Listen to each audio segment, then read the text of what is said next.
ce retour de Jésus, cette manifestation de Jésus alayhi salam, selon les propos chrétiens, qui serait mise en avant. D'ailleurs, il y a une fête qui est la fête de l'Épiphanie, mais quand nous ne sommes pas dans cette logique anthropomorphiste qui est celle des chrétiens. Absolument.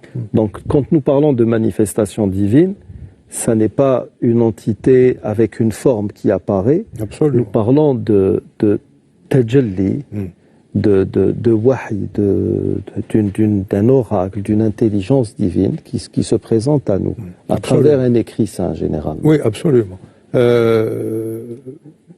En islam, il n'est pas permis, et ce n'est pas possible d'ailleurs, quand on prend en considération les critères de la foi musulmane, il n'est pas possible d'être anthropomorphe. Oui. Voilà. Donc, si par exemple nous sommes obligés, eu égard à la langue française et à, disons, à sa syntaxe, son vocabulaire, etc., vous avez raison, quand on utilise ce mot épiphanie, il faut le faire avec beaucoup de prudence, mais dans la vision strictement musulmane, c'est-à-dire une manifestation de Dieu. Parce que Dieu se manifeste, en islam on dit min wara'i hujub.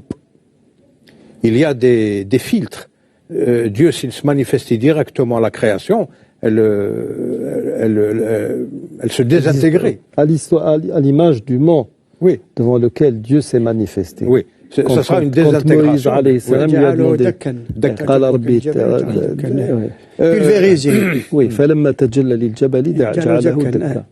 Le problème, c'est que l'humanité a commencé par le clash de deux paradigmes différents. Un paradigme de foi, de croyance, et l'autre de mécréance, représenté donc par Abel et Caïn. Habil wa Qabil. L'humanité a commencé sur ce schéma et elle finira sur ce schéma. Donc, les gens qui sont, disons, entre guillemets, du bon côté tel que le définit Dieu, pas nous, du bon côté tel que le définit Dieu, vont avoir besoin, parce qu'ils vont être investis psychologiquement, attaqués physiquement et psychologiquement. Tout à l'heure, Ustaz Shkat parlait de guerre. Saad ibn Waqqas avec les Perses. La Perse, c'était une civilisation de guerre, guerrière, militaire, comme Sparte chez les Grecs. Donc, ils étaient spécialisés dans la guerre, et Saad ibn Waqqas avait un petit nombre de mujahidines avec lui. Donc, le hadith de Omar ibn Khattab montrait bien que les mu'minoun, les croyants, ont intérêt à s'agripper à leur piété. C'est ça la moralité profonde de l'histoire avec laquelle a débuté Ustaz Shkat. Qu'est-ce que ça veut dire? Ça veut dire que le mu'minoun, ils dépendent de trois critérions. Donc trois corpus de critères. Le Coran, qui est wahi, le hadith, qui est kalam al-Rasul sallallahu alayhi wa sallam, mais sous inspiration divine, et la sira, le comportement de la Rasul. C'est ça les trois critérions plutôt, corpus de critères, que doit suivre le musulman pour être disons, pour garantir sa survie dans un monde qui lui est hostile. D'accord, pour être dans la logique du wahy. Ce que vient de dire professeur Belmeki nous renvoie à une terminologie consacrée chez les juristes musulmans, chez les théologiens musulmans, qui parlent généralement de wahyayn. Donc nous avons affaire à deux révélations. S'agit-il de deux révélations ou de deux paliers de révélation? Puisque le Ustad Belmeki a cité la tradition prophétique. Oui,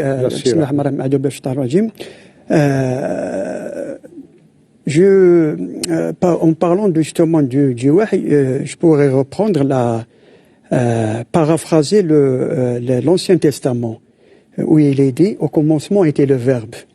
Donc, al-wahy, c'est quoi al-wahy? C'est le verbe. Le verbe divin. C'est le verbe divin, exactement. Incroyable. Iqra. Iqra, ça a commencé par Iqra.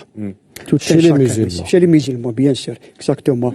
Donc, et justement, pour revenir à votre question, c'est vrai que le hadith, il y a aussi, je dirais, 3 paliers. Il y a le wahy, qui est la révélation coranique. Il y a le hadith qudsi, qui est aussi une forme et qui est différent du hadith prophétique. Oui, parce que dans un hadith qudsi dit divin, le messager de Dieu alayhi salam dit Qala Allah ta'ala. Tout à fait, exactement. Il rapporte les propos de Dieu, exactement. c'est lui-même qui les prononce. Exactement. Ils ne sont pas et lorsqu'on étudie les trois formes de révélation, elles sont différentes l'une de l'autre. Justement, il y a certains savants justement spécialistes dans le comme vous l'appelez l'I'jaz l'ilmi, oui, l'insupérabilité. L'insupérabilité, exactement. C'est un terme très exact. Le prophète sallallahu alayhi wa sallam, ils ont dit qu'il est impossible qu'un homme puisse avoir 3 styles de propos ou de paroles. Donc le prophète sallallahu alayhi wa sallam ne peut pas avoir un style qui est le hadith où lui-même parle d'après Abu Huraira ou d'après Abdullah ibn Mas'ud ou d'après Aïcha, etc. Les grands narrateurs. Et un autre style qui est le hadith qudsi, qui est différent du hadith et plus encore le livre de Dieu. La révélation coranique qui est tout à fait différente des deux autres styles. Donc nous avons ici affaire à 3 formes de révélation superposées. Il y a le Coran, bien sûr, le verbe divin qui est supérieur, qui se trouve en haut. Il y a ensuite le hadith qudsi, où c'est Dieu aussi qui parle par la bouche du prophète sallallahu alayhi wa sallam. Et il y a le hadith quotidien du prophète sallallahu alayhi wa sallam, ce qu'il disait concernant toutes les choses de la vie, que ce soit la vie profane ou la vie religieuse. Dans ça me rappelle ce que vous venez de dire. C'est très très important dans la mesure où ça rappelle un passage biblique. Normalement, on peut le trouver normalement dans les 2 Bibles, parce qu'il est dit dans l'évangile de Jean, si je ne m'abuse, au chapitre 15, quand Jésus alayhi salam parle du paraclète. Il dit, il ne parlera pas de son propre chef. Exactement. Et puis, mais il y a un passage, si je ne m'abuse, dans le livre d'Isaïe, où il est fait part d'un prophète. Bien sûr, les Juifs et les chrétiens pensent toujours chacun pense qu'il s'agira de son Messie. Alors les Juifs parlaient d'un Messie davidique. Ensuite, ça ne s'est pas fait. Donc on a commencé à parler d'un Messie sacerdotal et ça ne s'est toujours pas fait maintenant. Donc on est dans l'eschatologie, oui. Et les chrétiens parlent de Jésus alayhi salam, alors que rien ne cadre avec Jésus alayhi salam, parce que sa mission elle est claire. Elle a été claire au début, elle sera claire vers la fin des temps. Mais quand Dieu dit je mettrai mes paroles dans sa bouche, exactement. Donc c'est vraiment ce que dit Rasoul sallallahu alayhi wa sallam, c'est ce que lui-même dit, exactement. Sans même parler de son propre chef, mais quand il cite le Coran ou quand il cite un hadith qudsi, ce sont des paroles de Dieu qui ont été mises dans sa bouche. Et puis ça signifie aussi que c'est un prophète illettré, contrairement à ce que veulent faire croire certains. Ou non, Nabil, Ummi, on a commencé à jouer sur un terme, on l'a trituré, on l'a remodelé, et puis je ne sais pas quel est le but, mais en tout cas, nous savons très bien qu'avec les coranistes et tout ce qui s'ensuit, la vocation primaire est d'arriver à mettre de côté tout ce qui a trait à la pratique religieuse que nous appelons le shara, tout simplement. Ta'til le shara. Maintenant, professeur Belmekki, nous sommes à l'aube est-ce que nous sommes toujours à l'aube du 21e siècle? Le temps passe tellement vite, nous sommes déjà à presque 22 ans de ce 21e siècle. Et la science est une véritable religion à l'heure actuelle. Et des gens pourraient voir dans cette discussion quelque chose d'obsolète dans la mesure où des gens vous diront mais attendez, nous sommes arrivés à des points insoupçonnés de connaissances et vous nous parlez de wahy. J'aimerais bien que l'on décortique la chose sur deux niveaux, intellectuel et social. Maintenant, j'aimerais aussi, si possible, est-ce qu'on peut rattacher tout ça à cette pandémie du coronavirus, parce que la pandémie, elle a vraiment mis à nu tout ce qu'il fallait mettre à nu. Maintenant, moi, le petit musulman, je sais que l'Occident tout entier n'est bon dans le règlement des catastrophes qu'à travers la télé, le cinéma. Ah oui, pour gérer, ils sont super forts. La réalité, elle est tout autre. D'un autre côté, on pourrait me traiter de complotiste, alors que bon, ceux qui complotent, ce sont beaucoup plus ceux qui sont qui ont fabriqué le virus pour fabriquer ensuite un pseudo-antidote qui doit se renouveler tous les 6 mois. Est-ce qu'on pourrait rattacher justement, donner matière à nos téléspectateurs de comprendre l'importance et même la gravité que pourrait revêtir le wahy à l'heure actuelle, à l'heure du coronavirus? Quelle importance pourrait avoir la révélation coranique à notre époque? Vous avez cité tout à l'heure une sorte de lutte entre une idéologie, on va dire, croyante et une idéologie incroyante. Le bien et le mal.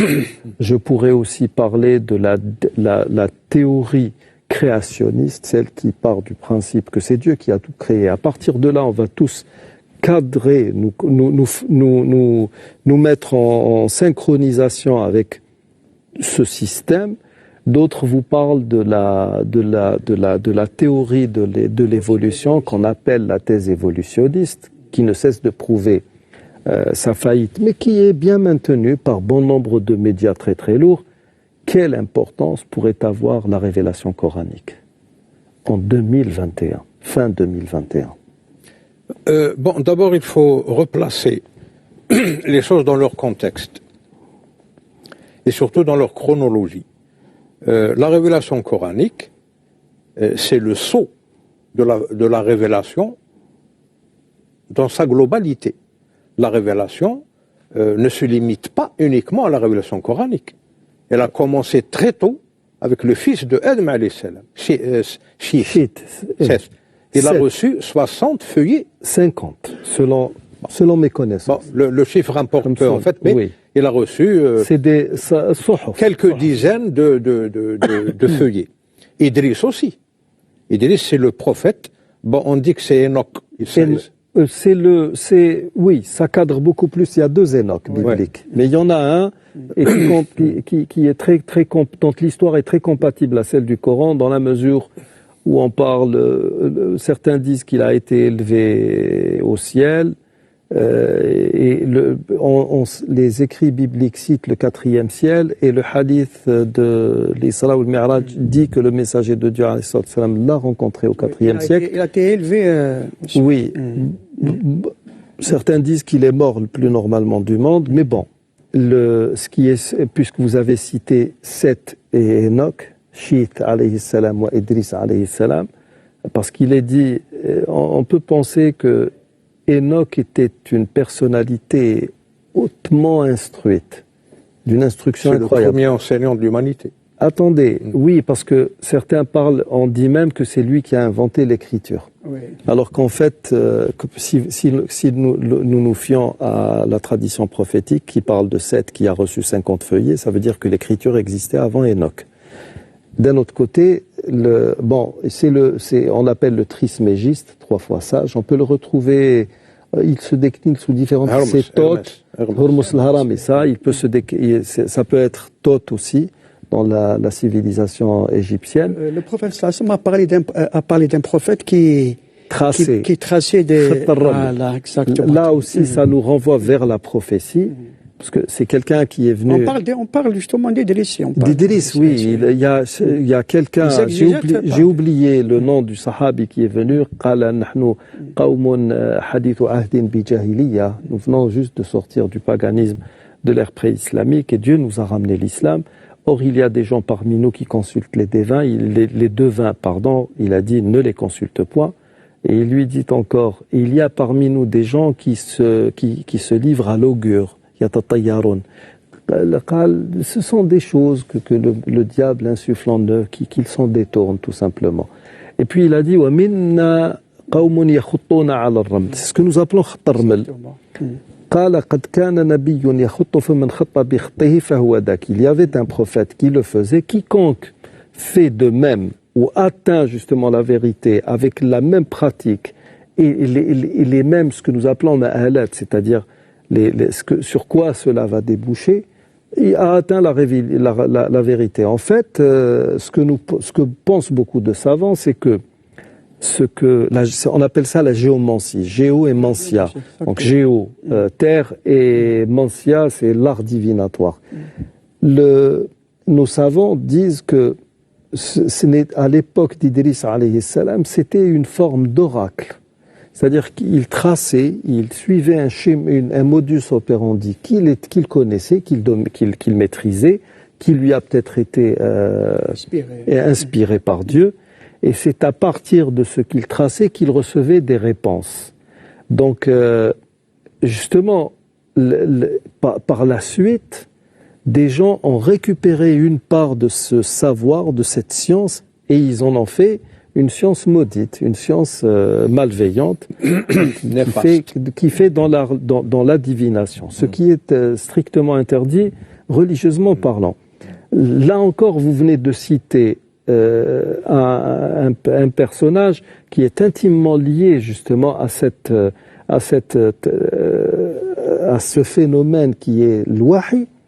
Et dans ce phénomène qui est l'wahi, il y a beaucoup de gens qui vont venir vous dire « Mais attendez, vous les religieux, vous êtes fous.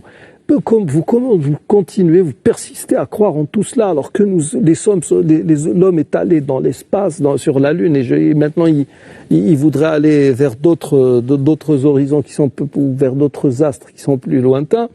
Mais ces mêmes personnes justement jouent dans le côté la force, le côté obscur de la force, comme dirait Dark Vador. Et franchement, d'une part, vous reniez le wahi, mais d'un autre côté, le wahi shayatin, qui consiste à donner des informations sur l'avenir, vous l'acceptez, vous êtes friand de tout cela, vous le recherchez.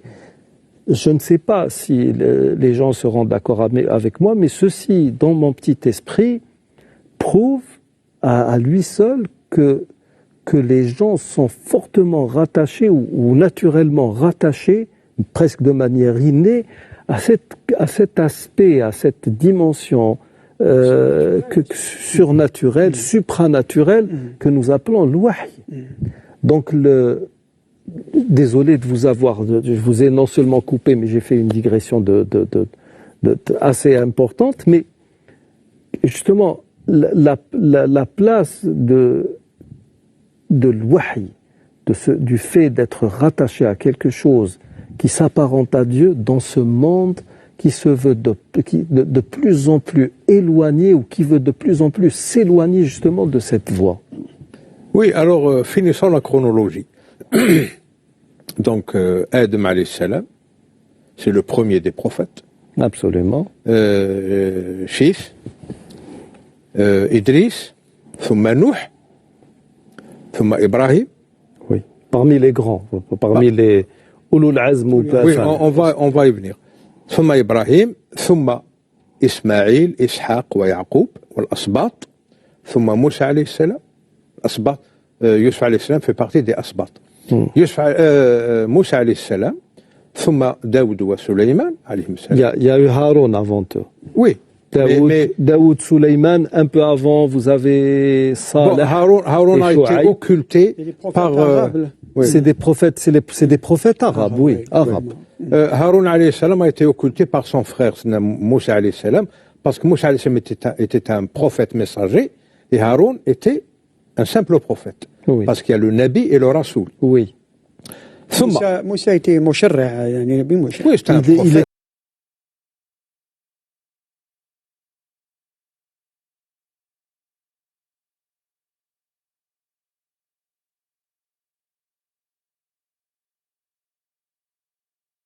Parce que, oui, ils ont le droit de le dire, et je ne sais pas qui a tort, qui a raison, mais il faut, c'est pas une diversion là, il faut toujours analyser la vie des prophètes. Pratiquement, ils sont tous passés par 2 cycles. Par exemple, le prophète alayhi salatu wassalam est passé par le cycle mécois, puis le 2e cycle médinois. Moussa alayhi salam aussi. Qu'est-ce qui marquait la frontière entre les 2 cycles pour Sidna Moussa alayhi salam? C'est la rencontre avec le Khadir alayhi salam.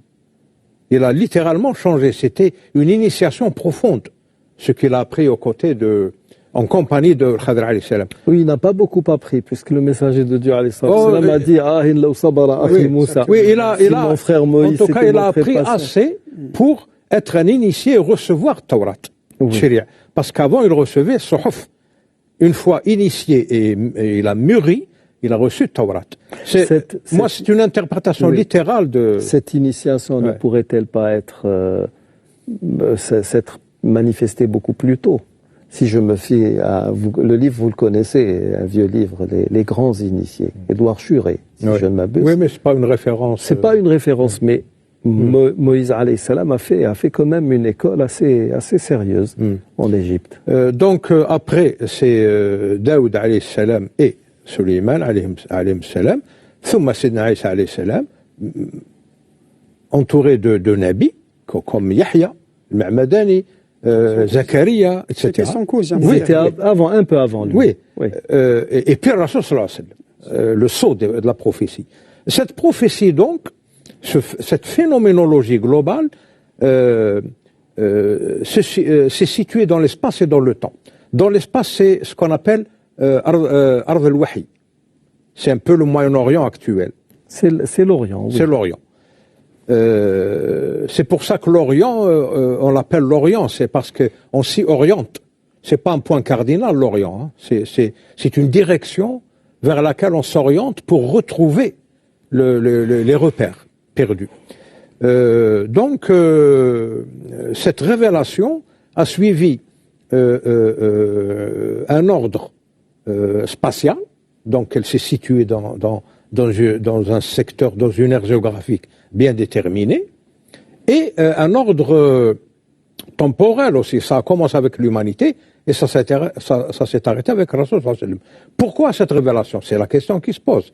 Parce que Allah subhanahu wa ta'ala, il a voulu dès le départ intervenir de temps en temps à travers ses élus, donc ses prophètes, pour rectifier la trajectoire, l'itinéraire de ses serviteurs, des croyants. D'ailleurs, chaque prophète a sa propre histoire, sa propre causalité, etc., etc. Alors, il y a des points importants qui concernent un peu votre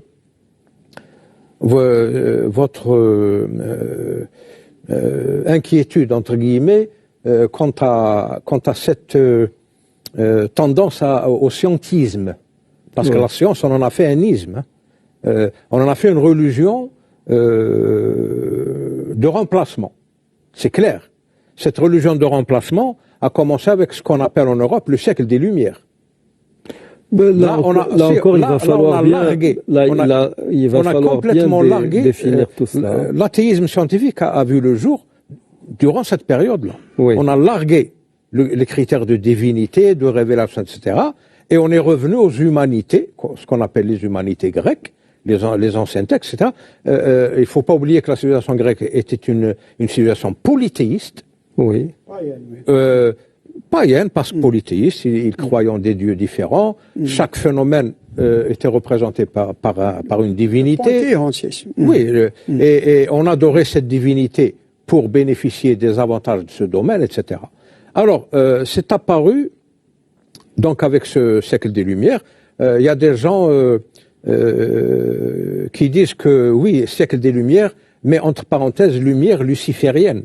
Beaucoup plus, oui. Oui, parce que Lucifer, ça vient de luce, en latin la lumière, et c'est, dans la croyance biblique et chrétienne, c'est l'ange déchu.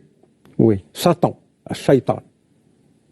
il s'appelle shaitan, on ne trouve de sens à ce mot qu'en arabe, que dans le lisan arabe, shaitan, kullu man yushaytinu, c'est-à-dire yughayyiru. Ça c'est beaucoup plus une dérive sémantique. Shaitan على وزن فعلان لأنه تقول العرب هذه البئر بئر شاطون. إذا كان قعرها بعيد quand un puits et le fond du puits est vraiment très profond, on dit بئر شاطون. En tout cas, le mot Satan vient de Shaitan. Oui, والعرب تسمي الشطنة هذا شطن ou quelque chose comme ça. Normalement, c'est la corde qui est très très très longue. وقيل أن الشيطان شيطان على وزن فعلان لكثرة ابتعاده عن الله. C'est beaucoup plus dû à son éloignement. Avec le temps, bien entendu, les usages, comme on a des usages qui sont nouveaux. Shaytana. Alors, il y a des faits qui ont eu lieu. Des faits, disons que c'est des faits scientifiques, qui ont eu lieu et qui ont augmenté cette dérive. Oui. Vers l'athéisme qui est devenu de nos jours une véritable théophobie, une haine de la divinité. Maintenant, on essaye de faire croire aux enfants dès le primaire que le monde à venir n'a rien à voir avec Dieu, c'est la science qui gère tout, qui explique tout. Donc c'est le scientisme au berceau. Alors, première dérive, Laplace. Quand il a présenté à Napoléon Bonaparte le résultat de ses études sur l'héliocentrisme. Bon, il n'a rien inventé de nouveau parce que l'héliocentrisme existait depuis Babylone. Mais en Europe, il y a eu une dérive scientifique, intellectuelle, qui appuyait l'idée que la Terre était le centre du système solaire, alors que c'est le Soleil qui est le centre du système solaire. Bon, Laplace n'a fait que redécouvrir ce qu'ont dit les civilisations précédentes, et il a présenté ses travaux à Napoléon Bonaparte comme si c'était lui l'inventeur de ces résultats. Bon, Napoléon Bonaparte, qui était quand même croyant, parce que d'origine italienne, corse, donc le Sud est toujours plus croyant que les gens du Nord, il lui a dit « Et Dieu dans tout ça ?» Parce que Laplace n'a pas cité Dieu dans ses études, dans ses travaux. Il lui a dit « Et Dieu dans tout ça ?» Il lui a dit « Dieu ne fait pas partie de mon scénario. Il n'est pas concerné par ça. » Déjà, c'est une première dérive. Cette première dérive, c'est déjà un début d'humiliation de l'être humain. Parce qu'avant, l'être humain, il avait la conviction que c'était la créature la plus évoluée que Dieu ait jamais créée, que cette créature a été anoblie et honorée par Dieu, etc. Donc il avait cette conviction que l'être humain est donc honoré par Dieu, donc il était au centre de l'univers. Et puis on vient lui dire, tu n'es pas au centre de l'univers. Première humiliation. Deuxième humiliation scientiste, entre guillemets, c'est celle de Darwin.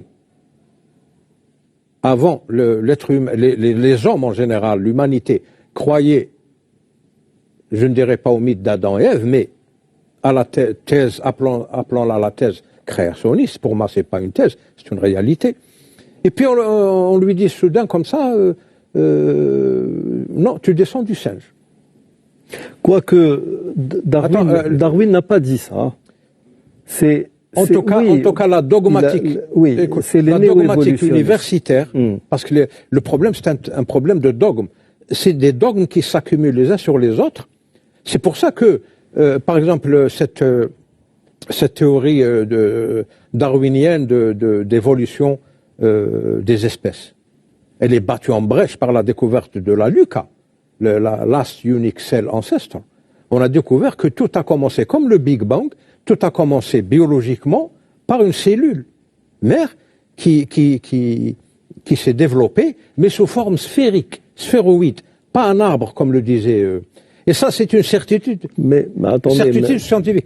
Même la parenté génétique de l'homme n'a plus rien à voir avec le singe. Mais le dogme universitaire veut garder cette histoire de l'homme descend du singe, du chimpanzé. Deuxième humiliation. Troisième humiliation, c'est Freud. C'est la libido. l'homme n'est qu'une machine érotique, Tout est motivé par libidineuse, Oui. prisonnière entre l'éros et le thanatos. Ce sont deux divinités qui se bagarrent. L'éros, c'est l'attraction, c'est la vie, le thanatos, c'est la mort, etc. Troisième et dernière humiliation. À partir de là, l'humanité... Il n'y en a pas une quatrième avec l'humanisme. Bergson... l'humanisme, c'est la résultante de tout ça. L'humanisme, c'est la résultante de tout ça. Parce que personne n'a remarqué qu'il y a une différence fondamentale entre l'humanisme et l'humanitaire. Oui. C'est une différence fondamentale. Tout ce qui est isme, il faut s'en méfier. L'humanisme, c'est quoi? C'est une... L'humanisme, c'est l'homme est la mesure de toutes choses. Oui, non, pire que ça. C'est même pire, oui, parce qu'il peut il n'a aucunement besoin de Dieu. Il est indépendant à tel ça a même servi à l'élaboration d'une anthroposophie. Avant, une anthropo, c'est l'être humain, une anthroposophie. Parce qu'avant, il y avait une théosophie. Donc des études qui relèvent de théologie, etc. Maintenant, on n'étudie plus Dieu.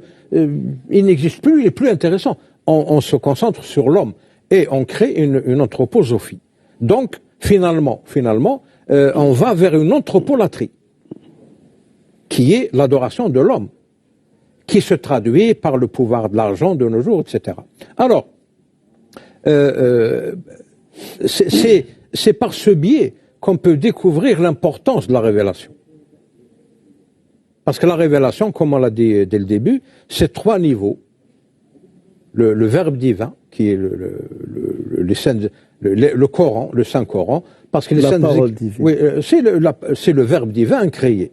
Oui. Bon. Et puis le hadith al-Qudusi, qui est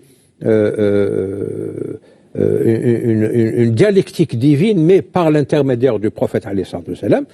Les hadiths dialectiques quotidiens, comme les a appelés Oustaz Boujnoun, et la sira, le comportement quotidien du prophète alayhi salam, c'est un peu l'archétype du musulman. Alors, tout ça, ça fait la révélation. Nous avons, si vous permettez, terminé. La révélation, donc, c'est un rappel, Tabshir wa Tanzir, c'est un rappel, souvent sous forme d'avertissement, qu'il y a des déviances, etc. Maintenant, l'humanité, qui est pratiquement dans le culte de Mammon, hein. Le Mammon, c'est un démon dans les textes bibliques qu'ils ont. C'est un démon, c'est lui qui inspire les gens à adorer l'argent. Le veau d'or, c'est un peu l'inspiration de ce démon Mammon. Alors, cette religion de Mammon, qui a complètement fini dans un monisme matérialiste, fait que les gens, dans leur intellect, il n'y a plus de place pour Dieu, entre guillemets, dans leur intellect. L'humanité est en train de fabriquer un monde, là, ça c'est pour venir à votre Covid, hein. L'humanité est en train de fabriquer un monde sans Dieu. Un monde tel que le veut l'être humain. Et ça, c'est le véritable kufr. Parce que le kufr, c'est occulter les attributs divins et la présence divine. C'est ça. Donc l'humanité se dirige vers un kufr absolu parce que on a su utiliser le scientisme pour remplacer la religion. D'accord. C'est ça le véritable problème. Je crois. Allez-y avant que je vous pose. Je crois que nous avons oublié un peu un point très important. C'est justement le rôle de la révélation premièrement dans la création de la communauté musulmane, dans l'avènement de la communauté musulmane et dans l'évolution de cette communauté et justement dans le rétablissement de sa civilisation. Oui. Dans son livre Le phénomène coranique, Malik Ben Nabi rahimahullah justement parle de un des traits de ce phénomène justement c'est d'avoir donné naissance à cette grande civilisation musulmane. C'est grâce au verbe coranique que la civilisation musulmane est née. Sans le verbe coranique, cette civilisation n'aurait jamais vu le jour. Et puis justement, vous avez parlé dans votre introduction d'un fait aussi qui me semble très important, c'est le rôle aussi de l'islam dans la révolution algérienne. Je suis en train de lire les mémoires qui sont parues très récemment, les mémoires de Bentobel, qui était un des historiques du FLN. Justement, il disait avant 54 et au moment du déclenchement de la révolution, il disait le peuple était réticent. Il a dit nous étions obligés d'aller vers lui et de dire aux Algériens que nous allons faire un djihad comme ça, un djihad, et nous sommes l'armée de Mohammed sallallahu alayhi wa sallam, nous sommes l'armée du prophète. Nous allons combattre les Français qui sont venus ici pour éliminer l'islam. Pas uniquement, hein, il a dit c'est comme ça qu'on s'adressait au peuple. Oui. Si autrement le peuple n'aurait pas. Mais les Français, je ne sais pas si c'était à un moment donné, il y a eu un désaccord entre Européens, entre puissances européennes, sur le partage justement de toutes ces terres. L'Italie revendiquait comme prolongement la Libye et voulait prendre une partie de la Tunisie et de l'Algérie, mais les Français étaient contre. Les Allemands, avec Bismarck, se préparaient à reprendre l'Alsace et la Lorraine, donc il y avait tout un micmac entre eux. Et je ne sais plus qui c'est ce Français, je ne sais plus si c'était au congrès d'Aix-la-Chapelle ou bien de Berlin, où un politique français a dit: les Français ont été les premiers croisés, nous sommes bien après la Révolution française, qu'ils soient les derniers en Algérie. Donc c'était vraiment une croisade, c'était une guerre de religion. Une guerre de religion, et il y a aussi cette fameuse phrase de Soustel, Jacques Soustel, qui a dit que voulez-vous que si le Coran est plus fort que la France? Quand on leur a reproché le fait de quitter l'Algérie. C'était le Coran, la révélation de l'islam musulman, la révélation du Coran, qui a fait en sorte que les Algériens ont pu résister à un colonialisme féroce qui était un colonialisme d'installation. C'était à peu près de peuplement, exactement. Comme actuellement, ça se passe en Palestine. C'était un de peuplement qui voulait carrément éliminer la population. Voilà, et la remplacer par... le projet, c'était ça. L'élite dont vous avez parlé, l'élite qui est derrière le déclenchement de la guerre de libération de l'Algérie. Cette élite-là, ils sont allés à la bonne école. C'est eux qui ont inculqué ça dans leur esprit, la valeur et l'importance de la révélation. Donc des sources qui composent l'islam en tant que paradigme global. Alors qu'est-ce qu'ils ont remarqué, ces jeunes gens qui ont déclenché la guerre de libération? Premièrement, l'islam, dès son apparition, a été l'objet de tentatives de réduction par voie militaire. Les croisades, 9, elles ont toutes échoué. Avant les croisades, il y avait eu Badr, Uhud et les coalisés. Ça c'est la genèse, mais comment on appelle ça, le Khandaq, la guerre des coalisés, la guerre. Ça c'est des batailles. Mais c'était des batailles pour éradiquer justement la révélation. Mais là c'est un colonisateur. Étouffé dans l'œuf. C'était. C'est des batailles que l'islam a gagnées, que les musulmans ont gagnées, mais n'avaient pas gagné la guerre. La guerre, elle continue. De nos jours, elle continue. Mais là, on a affaire à un colonisateur qui veut réduire militairement cette religion. Alors, il a utilisé tous les moyens. Alors, il a commencé par les croisades, les 9 croisades. Et là, la France a vraiment fait preuve d'excès de zèle. Ils ont échoué. Et puis, la colonisation française, quand elle a, entre guillemets, pacifié l'Algérie colonisée, qu'est-ce qu'ils ont fait? Ils ont croisade a commencé à Aix-la-Chapelle, si je me trompe, en France. Oui, le départ, c'était ça. Ils ont commencé par placer la religion de ces gens-là, c'est Pierre l'Ermite, sous juridiction militaire. C'est-à-dire, le culte musulman est là pour tutelle le ministère de la guerre. Puis le ministère de l'Intérieur. Puis le ministère des Armées, et puis le ministère de l'Intérieur, le deuxième bureau particulièrement. Pour ne pas, parce que là, je voudrais revenir justement sur ces points vers la fin de l'émission, en tant que résultante ou que résultat. Maintenant,